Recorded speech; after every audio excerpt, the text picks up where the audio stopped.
Balesin Island Resort.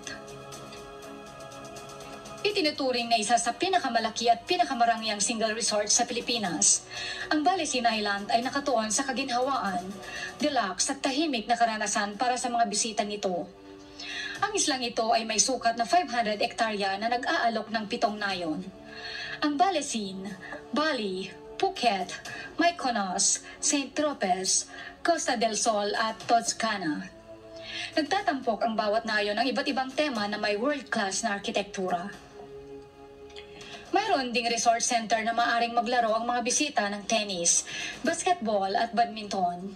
Dagdag pa ang horseback trail, gym, aqua center, kayaking, paddleboarding, snorkeling at diving.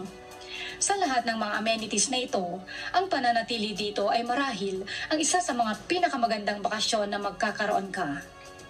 Gayunpaman, para ma-enjoy mo lahat ng ito ay kailangan mong maging miyembro ng Balesin Island Club para sa 14 na gabing pamamalagi na nagsisimula sa 3 milyon pesos. Sa halagang yon, maaari mo nang i-enjoy ang buong isla. 1.